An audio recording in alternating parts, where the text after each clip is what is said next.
करेंगे आज एमआईएम फिर गलियों में खड़ी है विकास के नाम पर। सर देखिए कि पिछले तकरीबन 40-45 सालों से सिल्ली खाना सब्ज़ी मंडी में 1972 में यहाँ पर पानी की पाइपलाइन 4 इंच की डाली गई थी। उसके बाद लोक संख्या आबादी बढ़ती गई और आज तकरीबन ये वार्ड जो है तो 10-12 हज़ार के करीब जो है तो 5-6 गलियों के अंदर लोग रहते हैं। लेकिन इसके यहाँ पर बहुत ज़्यादा मसला था पानी का। हमारी टीम ने, मजलिस इत्तेहादुल मुस्लिमीन की टीम ने, समीर हाजी साहब ने, यहाँ के मकामी लोगों ने, जमील साहब ने और बाबा भाई ने, इन तमाम लोगों ने मुसलसल कॉरपोरेशन में नुमाइंदगी की और उसके बाद माशाल्लाह यहाँ की पानी की पाइपलाइन सेंक्शन हुई। लेकिन बदकिस्मती से 1972 में जो 4 इंच की लाइन डाली गई थी, आज भी वही डालने की कोशिश की जा रही थी। यहाँ पर मकामी साकना ने, मकामी लोगों ने कहा कि लोक संख्या में बड़ी तादाद में इजाफा हुआ है, लिहाजा अब जब पानी की पाइपलाइन बदली जा रही है तो 4 की बदले वो 8 इंच की डाली जाए ताकि लोगों को ज़्यादा से ज़्यादा पानी मिल सके और वक्त पर मिल सके। तो यही नुमाइंदगी के लिए आज यहाँ पर मजलिस की टीम आई थी। हमारे मजलिस के जो मकामी नुमाइंदे हैं, इन्होंने माशाल्लाह मुसलसल इस सिलसिले में नुमाइंदगी करते रहे कॉरपोरेशन में और उसका नतीजा ये है कि यहाँ पर 5 गलियों में पानी की जो 1972 में डाली गई पाइपलाइन थी वह अब बदली जा रही है और आने वाले कुछ महीनों में इंशाल्लाह यहाँ की ड्रेनेज लाइन भी बदली जाएगी। साथ ही साथ MP इम्तियाज़ जलील साहब के फ़ंड से जो है तो रोड की भी इंशाल्लाह तामीर इन गलियों में की जाएगी। सर इसके अलावा और भी जो है तो सलाम बस्ती में मेरा भी सर्वे रहता है, वहाँ भी ज़रूरत है, जैसा किराड़पुरा हो गया, शरीफ कॉलोनी होगा, आपने वीडियो देखा होगा सर उसके बारे में, क्योंकि आप शहर अध्यक्ष, इसलिए मैं आपको जिम्मेदारी से पूछ रहा हूँ। नहीं, जहाँ जहाँ हमारी यूनिट है और जहाँ जहाँ हमारे नगर सेवक है, हालांकि वो फ़िलहाल नगर सेवक नहीं है।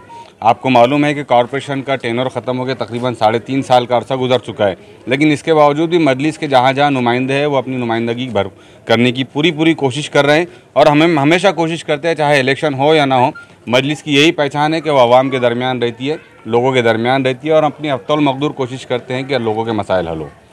सर अब इससे हटके एक सवाल जो आज पूरे ग्रीन बेल्ट में चर्चा का विषय बना हुआ है, जैसा आपने कल देखा होगा कि कई बेखुसर बच्ची की रिहाई हुई, जमानत अमल में आई। मैं कई लोगों के वालिदैन से मिला, उन्होंने बहुत खुल के कहा है, मैं बहुत खुल के पूछ रहा हूँ और खुल के बात कर रहा हूँ। उन्होंने कहा है कि इमाम को चाहिए, यानी खासदार साहब को चाहिए कि जो बच्चे बेरोज़गार थे, जो किसी वजह अंदर चले गए तो रोज़गार मुतासिर हो गया, बेचारे बेरोज़गार हो गए, कुछ राहत पैकेज देना चाहिए, 20,000 25,000। क्या आप पैरे पर खड़े हो, ये लोग बुरा समझ के ख्वाब भूल जाओ, ये खड़े रहो आप, ऐसे वक्त हालात आते रहते हैं, ज़िंदगी है। क्या कहेंगे इसके ऊपर? ये लोगों ने कहा है, मुझसे कहा है और आपसे सवाल दोहरा है। देखिए, जितने नौजवान अंदर गए हैं माशाल्लाह मजलिस इत्तेहादुल मुस्लिमीन की टीम ने उनके घर वालों का पूरा ख्याल रखा और हमारे वहाँ के नुमाइंदे खुद जो है तो बाज़ाब्ता वकीलों के टच में रह के उनकी ज़मानत के लिए कोशिश कर रहे हैं, जिसका नतीजा ये है कि आप देख रहे हैं कि पिछले दिनों जो है तो 9 नौजवानों की ज़मानत हुई, उससे पहले और कुछ नौजवानों की ज़मानत हुई।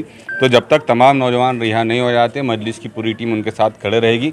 रहा सवाल उनकी बाज़ाबातकारी का, तो उनके लिए इससे पहले भी इम्तियाज़ जलील साहब ने एक मरतबा नहीं कई मरतबा जॉब फेयर लगाए और ऐसे नौजवान जो बेरोज़गार है वो उन जॉब फेयर में आए, अपना बायोडाटा दे, कंपनियों में इंटरव्यू दे, उनके लिए वहाँ पर रोज़गार के पूरे मौके पहले भी प्रोवाइड किए गए थे, आइंदा भी इंशाल्लाह प्रोवाइड किए जाएंगे। सर ऐसे हालात में जब उनका केसेस चल रहे थे तो क्या कंपनी वाले उनको नौकरी पर रख लेंगे? सर ये सवाल उभर गएगा ना। नहीं, केसेस चल रहे तो रोज़गार किसी का रुकने वाला नहीं है। केसेस तो अमित शाह के ऊपर भी है, तो क्या उनकी मिनिस्ट्री रुक गई है क्या? इल्ज़ाम तो सब पर है। इल्ज़ाम जुर्म जब साबित होगा तब उनके खिलाफ कुछ कार्रवाई होगी। फिलहाल तो वो मुल्जिम है, मतलब उनके ऊपर इल्ज़ाम है।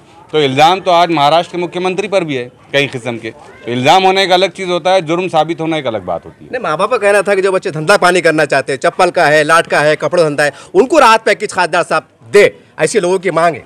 खासदार साहब सत्ता में नहीं है, अंसारी साहब। खासदार साहब खासदार है और सत्तारूढ़ पार्टियों की जिम्मेदारी है कि वो रोज़गार पैकेज प्रोवाइड करे। हाँ, अगर सत्ता रोज़गार पैकेज प्रोवाइड करती है तो उनको अवाम तक पहुंचाने की जिम्मेदारी खासदार साहब की है। देखिए, मजलिस इत्तेहादुल मुस्लिमीन के जितने नुमाइंदे हैं, जितने पार्टी पदाधिकारी है या जितने कॉरपोरेटर्स हैं, वो इलेक्शन का इंतज़ार नहीं करते, वो सियासत का इंतज़ार नहीं करते। वो हमेशा कोशिश करते हैं कि इम्तियाज़ जलील साहब की क़यादत में लोगों के काम करते रहें।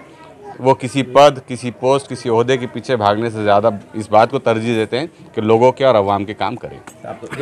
आज जो अल्हम्दुलिल्लाह यहाँ काम चालू हुआ, आज मजलिस की एक और की कामयाबी हासिल हुई और अल्हम्दुलिल्लाह जो यहाँ ज़िम्मेदार लोग हैं इनकी मौजूदगी में अल्हम्दुलिल्लाह काम चालू हुआ और मैं सबका तहे दिल से शुक्रिया अदा करता हूँ। हमारे शारिक भाई का, जमील भाई का, बब्बू भाई, अजीम भाई और बहुत सारे वाहिद भाई और बहुत सारे ऐसे ज़िम्मेदार है महल्ले के जो ज़िम्मेदार है के सामने अल्हम्दुलिल्लाह काम 3 दिन से लगातार चालू है। आज जो कामयाबी मिली नासिर सिद्दीकी साहब के हमने लेटर पैड पे ये 2022 को दिया था लेटर और अल्हम्दुलिल्लाह खासदार साहब की भी इसमें मेहनत रही और अल्हम्दुलिल्लाह इसके बाद अभी रोड का भी काम होने वाला है, ड्रेनेज का भी काम होने वाला है आगे, और इंशाल्लाह खादर साहब की निधि में होंगे इंशाल्लाह और काम। अभी पैठन गेट में पानी की बहुत तकलीफ थी और ये बहुत सालों से थी, और ये 4 की जो पाइप की जो विषय आया उसके ऊपर शारिक भाई आए, समीर भाई आए, वाहिद भाई आए, तो उसका जो सोल्यूशन है वो निकाल दिए। गुप्ता साहब को बोल के हटकर साहब से राय लिए कि ऐसा ऐसा करना है, तो वो 4 के बजाय 8 की लाइन इंशाल्लाह यहाँ डाली जाएंगी। और सब्जी मंडी में बहुत तकलीफ थी और वो बहुत दिनों से काम चल रहा था, तो हमने भी हमारे तरफ से कांग्रेस की तरफ से निवेदन दिए थे, और उसमें शारिक भाई ने भी निवेदन दिए, समीर भाई ने भी निवेदन दिए, बाबा भाई ने भी दिए, बहुत सारे लोग लगे थे और सबकी मेहनत रंग लाई। एक नागरिक हूँ और मैं तो बागवान बिरादरी का भी एक नागरिक हूँ।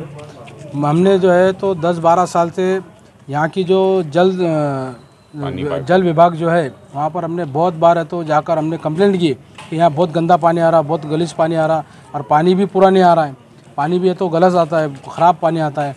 तो उन्होंने कोई रिएक्शन आज तक भी नहीं लिए। उनको यहाँ तक के पानी की बोतलें भर भर के ले आके दिखाए उनको, तब भी उन्होंने कोई एक्शन नहीं लिए। लेकिन हमने जो है तो चंद रोज़ पहले जनाब सैयद इम्तियाज़ जलील साहब MP, उनको हमने न्योता दिए, उनको बुलाया, और हमारे बोलने पर, एक ही बोलने पर हमारे पास आ गए और उन्होंने ये सारा काम को जो है तो अंजाम दिया।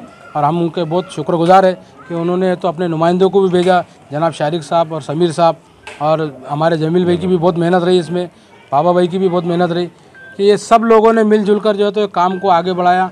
लेकिन जो काम अभी कर रहे हैं, ये 4 की पाइपलाइन वही डाल रहे हैं जो आज से 1972 में डाली गई थी, और अभी उसका फ़ायदा हमारे को क्या होगा। और ये कह रहे हैं हमको कि हम आगे 50 सालों का सोच के डाल रहे हैं, जबकि ये जो है तो जो 1972 में थे आज भी वही लाइन डाल रहे। ये हम इसके ख़िलाफ़ है। हमको है तो 8 की पाइपलाइन डाल के देना, ये हमारा सब बिरादरी की तरफ से और सब्ज़ी मंडी की तरफ से ये एक निवेदन है, यह एक अर्जी है कि हमारे को है तो 8 की पाइपलाइन डाल के दी जाए। तरह से आपने देखा सब्जी मंडी के अंदर विकास के काम का इफ्तिताह हो गया है, 8 की पाइपलाइन डाली जा रही है। सारी बातें आपके सामने को दोहराना मकसद नहीं, मगर फिर भी एक रिमाइंड के तौर पे एक बात मैं ज़रूर कहता हूँ, 1972 में 4 की डाली गई थी और आज 2023 है, मैं समझता 52-53 साल हो रहे हैं, क्योंकि इत्तेफाक से मेरी पैदाइश भी 1972 की है, तो मैं यकीन से कह सकता हूँ 52-53 साल हो रहे हैं। अब सवाल ये है कि 52-53 साल में कितने सरकारें आई, जिसको हम कहते हैं सेकुलर सरकार। ये उनकी जवाबदारी, उनके आमदार थे, उनके नगर सेवक थे। 52 साल में आपने लाइन नहीं बदली करे और हर चुनाव के ऊपर भाषण 2000 होते रहे कि हम ये समाज के सेवक है, हम कौम के हमदर्द है, हम ये करेंगे वो करेंगे। 52 साल हो जाते हैं, 4 की पाइपलाइन पड़ती है, 52 साल के बाद आज ये होता है। सवाल ये है कि जब जितने आमदार गए, जितने खासदार गए, जितने नगर सेवक गए, जो भी महापौर गए, वो क्या कर रहे थे? उनके बीच हमारे कौम के भी समाज सेवक थे, नगर सेवक थे, बहुत से लोग थे। तो साहब ये राजनीति नहीं मत करो, आप ऐसी राजनीति मत करो। राजनीति करो, लोग तो खुल के कह रहे हैं कमाओ भी, लेकिन कौम का काम भी करो। ये बहुत खुल के कह रहा हूं मैं। लोग कह रहे हैं क्योंकि आप सबको मालूम है कमाते, कमाओ, लेकिन कौम का काम। देखिए ताला बज रही है, हालांकि ये कोई प्रचार सभा नहीं है, मैं एक PTC मार रहा हूँ। लोग कह रहे कमाओ, लेकिन कौम का भी काम करो। इस सबके लिए पैगाम है। और बातें मैंने सारे साहब से कहा कि साहब जो बच्चे अंदर गए थे उनके 12,000 बात करके क्या है। साहब ने कड़वा से बताया है कि जो सरकार होती है ये उनकी जवाबदारी बनती है। तो ये यहाँ के मुकामी जो लोग हैं, लीडरान हैं, सभी की जवाबदारी, अखलाकी जवाबदारी है। सेकुलर पार्टी जो बड़े बड़े नेता है मराठवाड़ा लेवल पे, मास लेवल पे, उनकी जवाबदारी बनती है। अब चुनाव आएंगे, उन्होंने ऐसा कर दिया था, उन्होंने वैसा कर दिया था, उसके ऊपर राजनीति करेंगे। लेकिन ये जब बच्चे जो बेरोजगार हैं इनके लिए कुछ करो, उसके बाद भाषण करो, तो चलता है, होता भी है। लेकिन उम्मीद करते हैं कि देखिए सब करो, लेकिन विकास की राजनीति करो, क्योंकि आज मुस्लिम समाज जाग चुका है। साहब मैं घूम रहा हूँ पूरे शहर के अंदर, लोग जान पे उधार हो गए।